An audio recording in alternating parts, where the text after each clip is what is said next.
भगवती पीताम्बरायै नमः।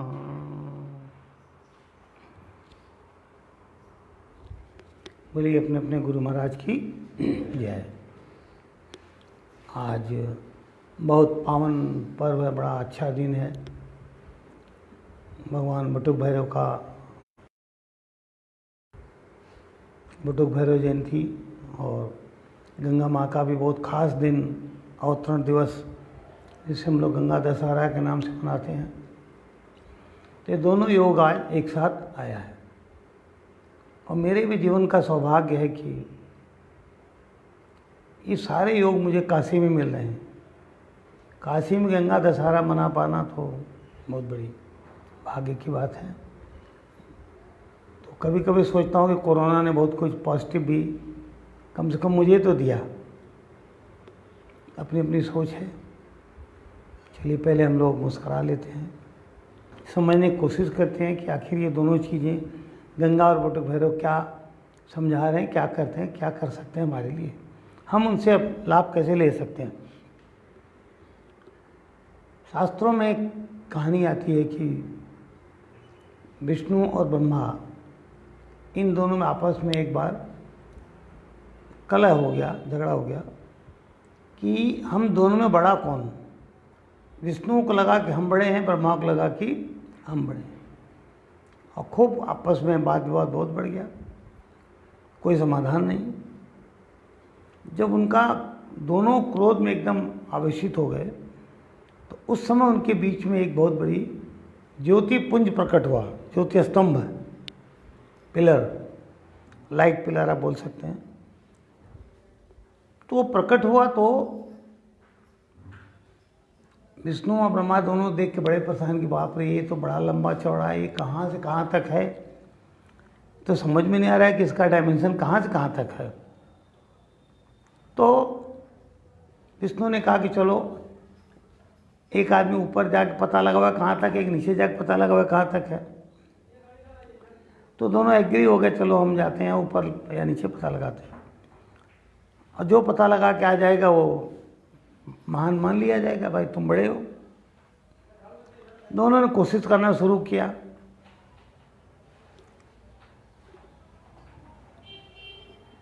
लेकिन उसका पता कोई लगा नहीं पा रहा था, उसके एंड तक जा ही नहीं पा रहे थे। तो विष्णु तो सत्यनारायण है, वो तो कभी झूठ बोलेंगे नहीं।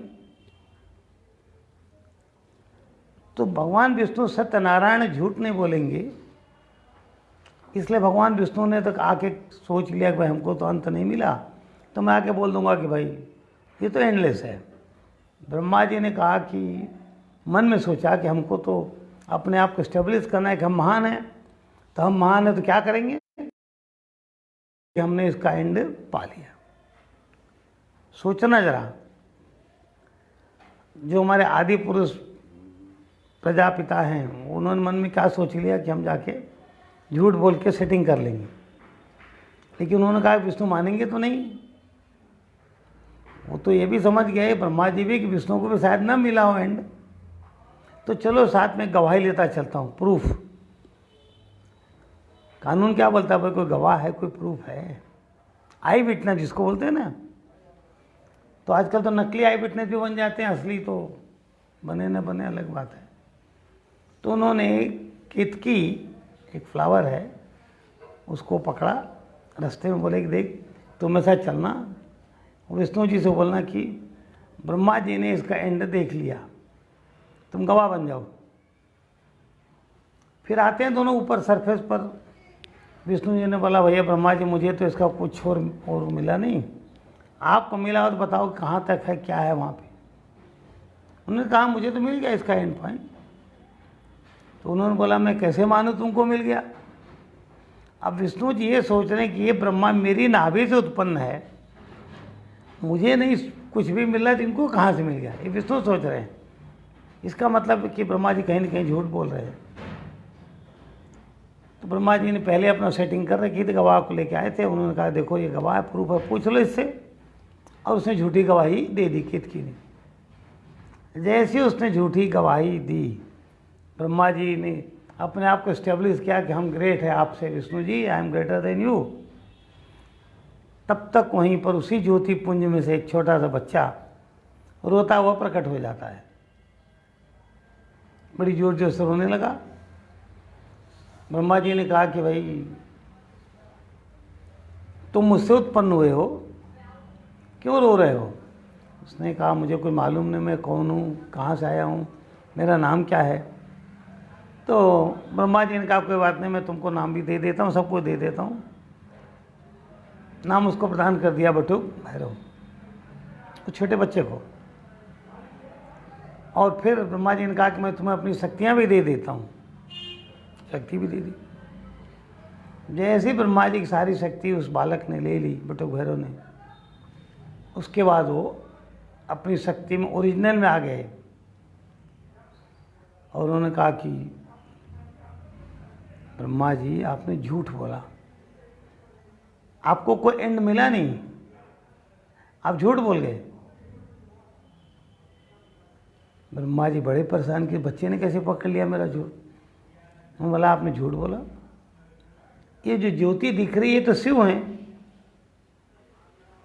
और वो जो ज्योति स्तंभ है वो साउथ इंडिया में एक जगह है, मैं वहाँ गया हूँ, दर्शन किया हूँ। मैं था, विजय राघवन उनकी फैमिली थी, अच्छा लगा, बड़ा मज़ा आता है वहाँ जाओ, घूमो कुछ दिन। साउथ में भी जाना चाहिए, साल भर में 2-3 महीने भगवान अगर समय दें, थोड़ा धन दें तो डिफरेंट प्लेसेस घूम के ज़रूर आना चाहिए। अब मुझे पर्सनली 2 स्थल बहुत अच्छे लगे, एक तो नवग्रह स्थल जो होता है वो, और ये, और शारदा पीठ। बालाजी तो फेमस है, उनके बारे में तो कहने कोई मतलब भी नहीं है। अवश्य जाएं अगर आपका भाग्य खोले। मैं भी आशीर्वाद दूंगा कि मेरे अधिक से अधिक शिष्य वहाँ जा सकें, दर्शन कर सकें। अब भारत के हर कोने में जाना चाहिए, बहुत जगहों पर बड़ी बड़ी शक्तियाँ हैं। तो उस बालक ने, ब्रह्मा जी के उसमें 5 मुंह हुआ करते थे, उनका एक मुंह जो ऊपर वाला था, 4 दिशाओं में एक मुंह था, एक ऊपर था, उसको ये छोटी उंगली जो है ना, लिटिल फिंगर, इसके नाखून के आगे के थोड़े से भाग से उनके गर्दन को काट दिया। क्या किया कि छोटी वाली रिंग, ये जो स्मॉल फिंगर, लिटिल फिंगर, इसके नेल के आउटर स्मॉल पोर्शन से उनका गर्दन काट के फेंक दिया। तब वहीं शिव भगवान प्रकट होते हैं, और फिर विष्णु जी भी और शिव भी सब लोग मिलके, मैं डायलॉग बहुत ख़त्म कर रहा हूँ यहाँ पे, बहुत सी वार्ताएं होती हैं, और सब उस बालक को, बटुक भैरव को बहुत सा आशीर्वाद देते हैं। लेकिन फिर वो बालक बटुक भैरव देखता है कि ये जो हमने गर्दन काटी, ये तो ब्रह्म हत्या के रूप में प्रकट हो गया। ब्रह्म हत्या वह दोष है जो ब्राह्मणों की हत्या करने से उत्पन्न होता है। और अगर आप ब्रह्म हत्या के बारे में जानना चाहें तो बहुत से पुराणों को पढ़ें, उसमें स्वर्ग में भी ब्रह्म हत्या घुस गई एक बार, और इंद्र को बोला कि मैं ब्रह्म हत्या हूँ, तुमने ब्राह्मण की हत्या की है, पूरे स्वर्ग को मैं खा जाऊंगी। सारांश है कि ब्रह्म हत्या बहुत बड़ी चीज़ है, ये किसी को भी समाप्त कर सकती है। ये महापाप है, 5 महापाप में एक महापाप माना जाता है ये वाला, ब्राह्मण की हत्या। तो खैर अब वो पाप चिपक गया उस बच्चे से, भैरव जी से। भैरव जी ने कहा कि भाई अब हम क्या करें, इससे छुट्टे कैसे। ब्रह्मा विष्णु ने कहा कि भाई हम लोग तो इसमें कुछ नहीं कर सकते, अब शिव करें। शिव ने कहा कि जाओ धरती पर घूमना शुरू करो, जाओ मंत्र जपते रहो, मैं तुमको दे रहा हूँ, और घूमो पूरे ब्रह्मांड में, धरती पर, जहाँ ये तुमको अपने आप तुम्हारे हाथ से छटक के गिर जाए, वही जगह महान होगी, और ऐसा तुम जाओ करो। तो अपना बेचारे जाते हैं, घूमते घूमते काशी में आते हैं, क्योंकि पूरा घूम डाले, कहीं गिरा नहीं वो। काशी में जब आए तो पिशाच मोचन जो जगह, वहाँ जब पहुँचे तो उनके हाथ से छिटक के गिर गया। अर्थात काशी ही वह जगह है जहाँ ब्रह्म हत्या का भी दोष समन हो सकता है। विचार करना। और एक काम हुआ कहाँ, पिशाच मोचन में। और मैं हमेशा बोलता हूँ पिशाच मोचन भी एक बहुत बड़ी महान शक्ति है, लेकिन लोग उनके नाम से डरते हैं। पिशाच, भूत, प्रेत से लोग बिना बात का कांपते हैं। ये सारे के सारे भगवान शिव के गण हैं, डरने की जरूरत किसी से भी नहीं है। आपको तो सांप से भी नहीं डरना चाहिए। अगर भगवान विष्णु का 1000 मुँह वाला शेषनाग भी आपके सामने आ जाए तो आप डरेंगे कि नहीं डरेंगे? डरना तो नहीं चाहिए, भगवान विष्णु वाला है। आपने बहुत कहानी सुनी, सत्यनारायण कथा सुनी पूर्णिमा, और भगवान विष्णु का शेष नाग आ गया 1000 मुँह लेके। नहीं डरना चाहिए, लेकिन आप डर जाएंगे सिंगल मुँह वाले से, तो बड़ा केतवा छोड़। तो ब्रह्महत्या यहाँ जाके मुक्त हो जाती है। तो काशी एक ऐसा स्थल है जहाँ ब्रह्महत्या से मुक्ति पाई जा सकती है। अब उसके बाद भगवान शिव ने कहा कि भैरव तुम बड़े शक्तिशाली हो तो मेरे ही स्वरूप, तो आज से तुम्हें मैं काशी की ड्यूटी दे देता हूँ कि इस काशी में आने वालों का पाप और पुण्य, मतलब गुड डीड और बैड डीड, दोनों का तुम यहाँ इवोल्यूशन करते रहो और इस काशी नगरी की सुरक्षा करते रहो। Protection department, Kotwal head of the police department वो बना दिया, और तब से वो स्वरूप यहाँ पे इनका बैठ गया। काशी का पुरादिनाथ काल भैरव मुझे, जो काल भैरव अष्टक आप लोग पाठ करते हो, शंकराचार्य जी ने जो स्तुति की। तो ये प्रारंभ बचपन में, बाल काल में तो बटुक भैरव कहे जाते हैं, बीच में फिर ये जैसे शरीर बढ़ने लगता है, जैसे राम छोटे बच्चे पैदा हुए, फिर छोटे बच्चे पैदा हुए, धीरे धीरे विस्तारित हुए। तो इसका जो नेक्स्ट पोर्शन होता है वो उनका राजसिक स्वरूप माना जाता है, बाल स्वरूप सात्विक माना जाता है। उसको भैरव शब्द कहते हैं, वहाँ काल भैरव भी नहीं, बटुक भैरव भी नहीं, उसको केवल भैरव कहते हैं। उसके बाद जब एकदम उग्र से उग्रतम पावर आ जाती है, जैसे हनुमान जी कभी कोई पंचमुखी बन जाते हैं, कभी कुछ बन जाते हैं, अब तो सबको विध्वंस कर देना है, तो उस समय का जो स्वरूप होता है वो काल भैरव कहा जाता है। ये तीनों का ग्रेडेशन है, राजसिक, सात्विक, तामसिक गुणों के आधार पर। इन सारे गुणों की पूजा पाठ आराधना अलग अलग प्रकार से पूरे देश में होती है। शक्ति पूजा हो या किसी प्रकार की पूजा हो, यज्ञ हो, कोई भी यज्ञ में बिना भैरव की पूजा के यज्ञ पूरा नहीं हो सकता, क्योंकि विध्वंस यज्ञों को करा ही देंगे, भैरव छोड़ेंगे नहीं। वो आपकी जो भी पूजा पाठ साधना है इसको भैरव जी खींच लेते हैं अगर आपने गलती की तो, इसलिए भैरव को प्रसन्न करना अत्यंत आवश्यक होता है। अब भैरव शब्द का अर्थ है कि रव मीन्स साउंड, आवाज़, भय मीन्स फियर। तो जो साउंड से तो फियर आता है, बहुत ज़ोर से आवाज़ आ जाए तो आप डर जाएंगे। किसी भी प्रकार का जीवन में जो भय हो उससे बचाने का देवता का नाम है भैरव, इन नटसेल। इसलिए शंकराचार्य कहते हैं कि वारणस्याम भैरवो देव संसार भय नाशनम, पूरे संसार के भय को, फियर फैक्टर को बनारस के काल भैरव जी दूर करने में सक्षम है, समर्थ हैं।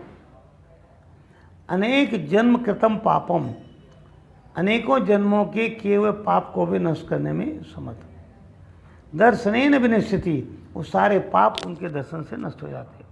तो काशी नगरी की अपनी महिमा है, और आप लोग तो खैर बहुत से लोग काशी आ भी चुके हैं, आते भी रहेंगे, तो भैरव जी का महत्व है। अब मैं यहाँ पे समाप्त कर रहा हूँ।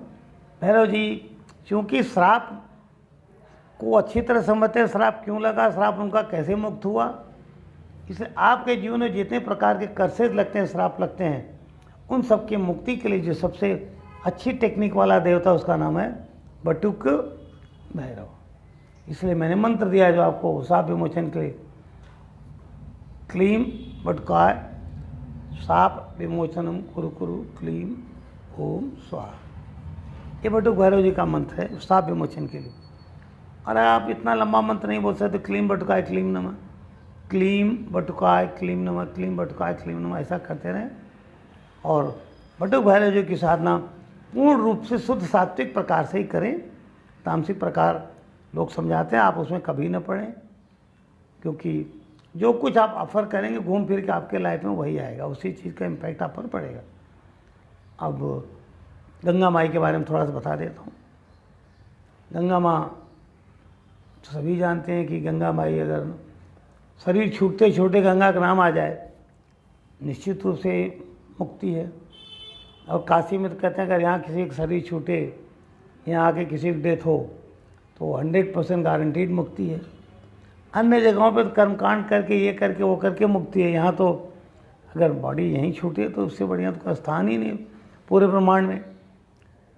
उस पूरे स्थान की पावनता, पवित्रता, क्योंकि शिव से ही संबंधित है सब खेल तो, और शिव को भी जो हर पल अभिषेक करके, अभिषेचित करके शीतल बना के रख रही है वो गंगा है। अब चूँकि गंगा माँ शिव के सहस्रार से लेके नीचे तक पूरा अभिषेक होता है, तो वहाँ से तो जाएगा ना पूरा पूरा। वो हिमालय से गंगोत्री से लेके जहाँ भी फ्लो कर रही जिस रूट पर, वहाँ उसकी पूरी शक्तियाँ हैं। और काशी में जो ओरिजिनल डायरेक्शन था गंगा नदी का, वो यहाँ चेंज हो जाता है, यहाँ उत्तर की तरफ खिंच जाती है, उत्तरवाहिनी हो जाती है। तो ये शिव का प्रभाव है, गंगा की अपनी इच्छा है, जो भी आप समझें, मैं ज़्यादा डिटेल में नहीं जा रहा हूँ। तो उस गंगा माँ के नाम से ही मुक्ति मिलती है, उसमें स्नान करें, उसका दर्शन करें। और हमारे हिंदू सनातन संस्कृति में तो माना जाता है कि अगर आदमी मरने लगा, डेथ पॉइंट आ गया, तो उसके मुंह में भाई गंगा जल डाल दो, तुलसी दल डाल दो। दो चीज़ तो जरूर बोली जाती है और हर घर में ये चीज़ रखी रहती है। गंगा का पानी लोग सैकड़ों साल से अपने घर में रखे हैं और ये पानी कभी ख़राब होता नहीं। ये भी विचित्र बात है। बिस्लरी का पानी ख़राब हो जाएगा, गंगा का पानी कभी ख़राब नहीं होता। तो आप सोचिए कि उसमें कितनी मेडिसिनल पावर है, कितना उसमें एंटीबायोटिक एलिमेंट होंगे, कोई वायरस बैक्टीरिया उसमें डेवलप नहीं होता। अगर किसी व्यक्ति के जीवन में बड़ी बड़ी बीमारी हो और वो गंगा जल का सेवन करे, तो उसके शरीर में जितने भी हैं ना, नष्ट हो जाएंगी बीमारियाँ, आदि व्याधि। तो अब इससे ज़्यादा गंगा माता के बारे में मैं नहीं कर रहा हूँ। आप लास्ट का जो तुलसी दल, तुलसी मतलब भगवान विष्णु को सबसे प्रिय चीज़। और आपने हर मंदिर में देखा होगा, एक छोटा सा तांबे का पात्र रहता है। तांबे का पात्र मतलब भगवान सूर्य की पूरी शक्ति, उसमें गंगा जल रहता है या जो भी जल है, जो विष्णु चरणोदक या चरणामृत हम जिसको बोलते हैं, चलो भाई चरणामृत ले लो। तो चरणामृत का मतलब है चरण धो करके जो कुछ मिल रहा है वो अमृत है। अब अगर हम ये मानते हैं कि ये अमृत है, चरणामृत, तो उसके सेवन से हमारे शरीर की बीमारी भी घट सकती है, लेकिन उसका विधि विधान का ज्ञान होना चाहिए। एक होता है पंचामृत, एक होता है चरणामृत। तो पंचामृत का भी सेवन करने से हमारी उम्र बढ़ती है, हमारे शरीर के विकार नष्ट होते हैं, आदि व्याधि बीमारी नष्ट होती है, उनका भी सेवन करो। और आपने देखा होगा हर देवता का स्नान पंचामृत से ही होता है। तो वो पंचामृत कितना महत्वपूर्ण विषय होता होगा, और उसके आप तो जानते हैं क्या क्या उसे मिलता है, मैं उसमें भी डिटेल में नहीं जा रहा हूँ। तो पंचामृत का सेवन आपको अपने घर में नित्य भगवान का जो भी विग्रह हो अभिषेक करके थोड़ा थोड़ा ग्रहण कर लिया करें, परिवार में जो भी उनको बांट दिया करें। इससे आपके परिवार में रोग बाधाएं सब कम होती रहती है, और गंगा जल छिड़कने से तो बाधाएं सारी कट जाती हैं, और मुक्ति की भाई गारंटी है गंगा। पर एक बड़ा अच्छा इंटरेस्टिंग केस हमारे साथ हुआ। काल भैरव कोट्याचन था यहाँ हमारे टाउन हॉल में, काशी में। बम्बई के हमारे बहुत शिष्य आए, तो मैंने गंगा माई के बारे में बहुत सा सिखा दिया। सब लोग भागे गंगा में नहाए सुबह सुबह, एकदम अर्ली मॉर्निंग। जो रोज़ नहीं उठते तो भी उस दिन गंगा जल्दी उठ गए नहा क्या, और सब बड़े खुश। शाम को बोले गुरुजी आपने कहा था गंगा में दर्शन करने से, स्नान करने से सारे पाप छूट जाते हैं, नष्ट हो जाते हैं। आप विचार करना, सारे पाप दोस्तों छूट गए, नष्ट हो गए। तो अब तो हम लोग के ऊपर कोई पाप नहीं है गुरुजी। मैंने कहा नहाने के बाद कोई पाप नहीं किए ना, आप विचार करना। मैंने कहा जाओ, इस समय तुम्हारी सारी सज़ा माफ़, सारी सज़ा माफ़ हो गई। और बाहर निकल फिर गुनाह कर लिया तो क्या वो भी कहा क्या कि करोगे वो भी माफ़ रहेगा? ऐसा तो असंभव, कोई नहीं कहेगा। शिष्य घबराए, बोले तब? हमने कहा तब क्या, गंगा में से निकलने के बाद गंगा जैसे ही बने रहने का प्रयास करना चाहिए। क्योंकि हमेशा मैं इस बात पे जोर दे रहा हूँ, देवम भूत्वा देवम में जय, देवता बन के देवता को प्रसन्न किया जा सकता है, अन्य कोई तरीका देवता को प्रसन्न करने का नहीं है। तो जो काम गंगा करती है, पवित्र करती है सबको, आप भी सबको पवित्र करें। पहले खुद को पवित्र हो, तो खुद को पवित्र होने के लिए पहले खान पान तो सुधारें, अपनी वाणी तो सुधारें। अब वो तो गंगा तेरा पानी अमृत, बराबर सब कुछ अमृत है, और आपकी ज़बान से जो निकल रहा है खाली जहर निकल रहा है, गाली गलौज अनाप शनाप शराब, ये सब क्या है भाई? आपके पास अमृत नहीं है अंदर, क्या वो निकालें? जहर ही जहर भरा पड़ा है। और जो इतना जहर लेकर आप बैठे हो, वो गंगा में नहा के आने के बाद भी नया जहर फिर ले रहे हो कहीं से, और उसी को फिर बड़ा बड़ा सबको बांट रहे हो, तो गंगा स्नान गंगा दर्शन भी आपके काम नहीं आएगा। किसी भी तीर्थ में जाएं तो अपने आप पर गर्व करें कि ईश्वर ने मुझे ऐसा मौका दिया कि मैं इस तीर्थ में आया और ये तीर्थ मेरे साथ जीवन पर्यंत रहे, इसकी शक्ति इसकी कृपा मुझे छोड़ के कभी जाए नहीं, आपको छोड़ के नहीं जाए, इसके लिए आपका सारा सिस्टम, बिहेवियर, थॉट, सब कुछ एक्शन उस देवता के जैसा होना चाहिए। और सभी देवताओं को एक ही चीज़ पसंद है कि आप सदाचारी बन जाएं, आपका आचार विचार संयम खान पान ये सब उचित हो। श्री गंगा माई का ये विशेषता है। एक बार बोल लीजिए गंगा माई की जय, मना लीजिए हे गंगा माई। आप ऐसा अवसर प्रदान करें कि अगर नहीं दर्शन कर पाए तो भी दर्शन करें। और गंगा बहुत दूर तक है, हिमालय से लेके कलकत्ता गंगा सागर तक, तो कहीं न कहीं तो दर्शन मिल ही जाएगा। और जब मिले तो स्नान जरूर करें उसमें, और स्नान करें तो पितरों का तर्पण गंगा में करें, क्योंकि गंगा का अवतरण ही पितरों की मुक्ति के लिए ही हुआ है। काशी पितृ मुक्ति, जहाँ ब्रह्मत्या भैरव जी की भी दूर हो रही है, और गंगा पितृ मुक्ति, इसलिए जब काशी में हम लोग ये विधि करते हैं तो उसका महत्व ज़्यादा है। वैसे किसी भी तीर्थ में करें, आप जाएं बद्रीनाथ उनका अपना महत्व है, केदारनाथ उनका अपना महत्व है, पर ये सत्य तो किसी भी तीर्थ में जाएंगे तो पितरों का तर्पण तो आवश्यक होता है, तो उसको भी ध्यान रखें। पुनः आपके बगला माँ के पास ले आता हूँ। बगला माँ का भी जो भाव है, चिंतन, concept, emotions, feelings, knowledge as a mother of the universe, वो कहती है कि हम जब ये मंत्र जपते हैं कि ओम लीम बगला मुखी सर्व दुष्टा नाम वाचम मुखम पदम स्तंभ जीवाम कीले बुद्धिम विनाशय लीम स्वाहा, या हम ये मंत्र जपते हैं कि ओम लीम बगलामुखी मम समस्त शत्रुणाम, तो यहाँ शत्रु शब्द डाल देते हैं। दुष्टा नाम एक है, शत्रु नाम एक है। तो दुष्ट आपकी नज़र में कौन है? पहले आप विचार कीजिए, आप दुष्ट किसको बोल रहे हो? आप किसी को दुष्ट बोल रहे हो तो क्या उसकी नज़र में आप दुष्ट हो कि नहीं हो? बगला साधना बड़ी विचारणी साधना, क्योंकि विष्णु भगवान ने बड़ा सोच समझ के प्रकट, कैसे नहीं कर दिया। विष्णु को ऑर्डिनरी पर्सनालिटी नहीं गए बैठे और सालों साल हजारों साल लगाए बगला प्रकट किए।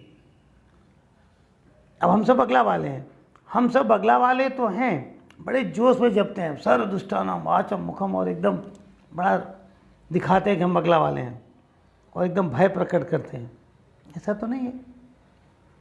तो उसकी इमोशंस को समझिए। आपके अंदर भी शत्रु हैं, अंदर के शत्रु भारी हैं कि बाहर के शत्रु भारी हैं, इस विषय को सोचना बहुत दिन तक। आपको बाहरी शत्रु ज़्यादा डिस्टर्ब करते हैं कि अंदर वाले शत्रु ज़्यादा डिस्टर्ब करते हैं?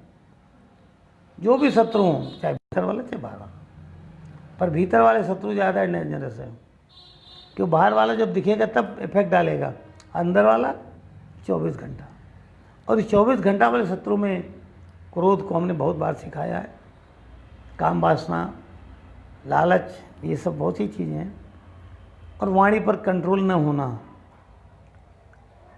कुछ नहीं होता, आदमी मन से लोगों को गाली देने लगता है, ये भी होता है। अरे मन से भी अगर गाली दे रहे हो तुम्हारी जीभ तो हिल रही कि नहीं हिल रही है? क्योंकि बिना जीभ में वाइब्रेशन हुए तो शब्द नहीं जा सकता, आगे जाएगा ही नहीं, इट कैन नॉट स्प्रेड। और अगर मेंटली भी आप प्रोजेक्ट कर रहे हो निगेटिव चीज़, शत्रुता के भाव, उसको गाली दे रहे हो, तो आप कर्म कौन सा कर रहे हो? गाली देने वाला, तो आपको लौटेगा क्या? गाली। इसलिए बगलामुखी साधना जब कह रही है माता की सर्व दुष्टानाम या सर्व शत्रुणाम वाचम, सबसे पहले जवान, तो आपको अपनी जबान पे 100+% कंट्रोल होना चाहिए। आपके जितनी सेंस ऑर्गन्स हैं, वाचम मुखम पदम स्तंभ बुद्धिम, बुद्धि में बुद्धि आ गई, बुद्धि मन को कंट्रोल करती है। अगर बुद्धि मन को साथ नहीं देगी तो आपकी बॉडी के कोई पार्ट काम नहीं करेंगे। मान लीजिए आपको कुछ चाय उठा के पीनी है, मन कर रहा है चाय पी लूँ, चाय सामने रखी है, हाथ हाथ जाएगा चाय तक, उठाएंगे पिएंगे, जीभ को स्वाद आएगा, लेकिन बुद्धि बोले कि नहीं चाय नहीं पीना, चाय तुम्हारे लिए नुकसानदेह है। बुद्धि बोल रही है, वो बुद्धि आपको रोक देगी, आप उस चाय को नहीं पिएंगे। समझे कि नहीं? तो इस बगलामुखी मंत्र को समझो, उसके भाव को समझो। अब हमारे ग्रुप वाले आप लोग बहुत सालों से बगलामुखी साधना कर रहे हो, तो अब से लेकर के आगे अब आप बगलामुखी का जो बड़ा वाला मंत्र है, मैं रिपीट कर रहा हूँ उस मंत्र को, उसकी साधना कर सकते हैं। लेकिन उनके लिए परमिशन दे रहा हूँ जो कम से कम 5 साल से ऊपर संस्था से जुड़े हैं, उससे पहले वाले इस मंत्र के चक्कर में न पड़े। फिर भी उनकी अगर भावना है, उनको समस्या तो पड़े, लेकिन सकाम प्रयोग के लिए और किसी को नुकसान पहुंचाने के लिए कभी न करें। हाँ, ये मनाइए कि माता हमारे कल्याण में बाधा करने वाले जो भी शत्रु हों, इनका आपको जो लगे करिए, पर पहले आप ही अपने शत्रु, इस बात को मत भूलिएगा। भगवत गीता में कृष्ण भगवान स्पष्ट कहते हैं, अर्जुन अपनी आत्मा अपनी शत्रु है, हम ही अपने मित्र हैं, हम अपने शत्रु हैं। हमारा मन ही अपना मित्र और शत्रु है।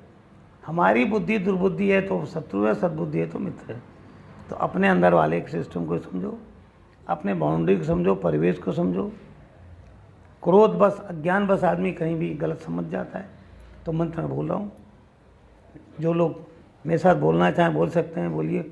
ओम ह्लीम बगलामुखी मम सर्व शत्रुणाम वाचम मुखम पदम स्तंभे जीवाम कीले बुद्धिम विनाशय ह्लीम ओम स्वाहा। यहाँ मैंने शत्रुणाम शब्द लगाया। पुस्तकों में आपको जो मंत्र मिलेगा उसमें ये भी मिलता है, वो भी मिलता है, लेकिन पुस्तकों में हर चीज़ नहीं दी जाती। कभी बहुत सी चीज़ें कभी उसमें लिखी ही नहीं जाएंगी कि कैसे सिद्ध होता है। और जो कॉमन मंत्र जो पब्लिक करती है वो है ओम लीम बगलामुखी सर्व दुष्टानाम वाचम मुखम पदम स्तंभ जीवाम कीले बुद्धिम विनाशय लीम ओम स्वाहा। ये बड़ा वाला मंत्र है। कोई भी मंत्र में जितने अक्षर हैं, अक्षर अल्फ़ाबेट्स, उनको काउंट कर लिया करिए। जैसे अब मैं इसमें बता रहा हूँ ओम लीम बगलामुखी, अब आपने गिना ओम एक, लीम एक, बगलामुखी, ऐसा गिने तो टोटल जितने मंत्र सो गिनिए अक्षरों को, अल्फ़ाबेट्स को। तो जितने अक्षर के मंत्र होते हैं उतना लाख प्रोच्चारण करने का विधान है। एक अक्षर का काउंटिंग मिनिमम 1 लाख टाइम होना चाहिए। उस 1 लाख टाइम का 10% हवन, उसका भी 10% मार्जन तर्पण, ये सब कर करा के एक मंत्र को सिद्ध करने के लिए 1.25 लाख मंत्र के जप का विधान हो जाता है, एक अक्षर वाला। समझे कि नहीं? फिर भी कई अक्षर का भी हो तो आप कम से कम 1.25 लाख तो जप करें, पर वास्तविकता एक, जितने अक्षर हैं उतने लाख आपको जप करना चाहिए। ये मंत्र बड़ा है। धीरे धीरे अगर आप करते हैं तो जीवन में आप, ये बगला माई आपको निश्चित रूप से विष्णु जैसा बनाने का प्रयास करेगी। अगर आप विष्णु जैसा बनना चाहेंगे तो दोनों बातें हैं। वो तो माँ है, वो तो करेगी प्रयास कि तुमको विष्णु जैसा बना दूँ। आप उसके संतान हैं। आपको भी ठान लेना चाहिए कि मेरी मम्मी मुझसे ये चाहती है, चलो मैं ऐसा बन के दिखाऊँगा। मैं ऐसा ही बन के दिखाऊँगा कि मेरी माँ बड़े गर्व से मुझे मेरी पीठ थपथपाए कि तूने प्रमाण दिया कि तू मेरा बेटा है। माँ कभी ये ना कह कर ये मेरी कोख में कहाँ से पैदा हो गया। ऐसा होता है, बहुत सी माता अपने संतान से बड़ी दुखी होती है, कहाँ से पैदा हो गया। पिता लोग बोलते कहाँ से पैदा हो गया, अरे हुआ तो आप ही से, हवा में से तो आया नहीं कहीं बाहर से। तो बगला हो, चाहे विष्णु हो, चाहे गुरु हो, चाहे शिव, कोई हो, एक ऐसा अवसर आना चाहिए कि सब आपको देख करके प्रसन्न हो, मुस्कुराएं।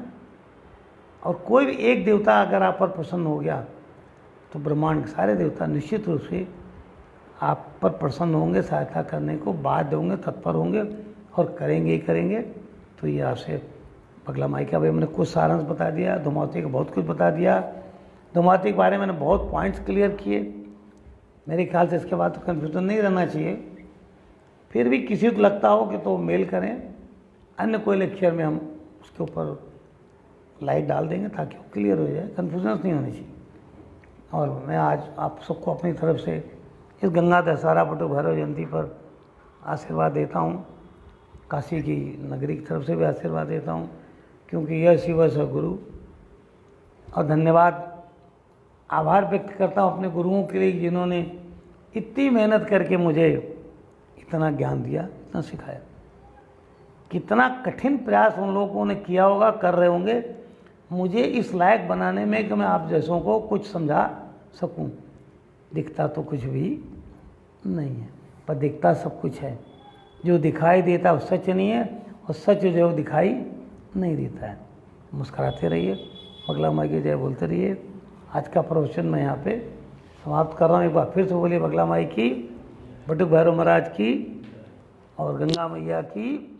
हर हर गंगे, आज बोलेंगे हर हर गंगे, हर हर गंगे, हर हर गंगे, हर घर में गंगे। और जब नहाने जाएं घर में, शावर खोलें या मग से पानी डालें, जो भी करें, तो हर हर गंगे कर लेना चाहिए। इससे गंगा माँ का आशीर्वाद मिलता है। बोलो बगला माई की जय।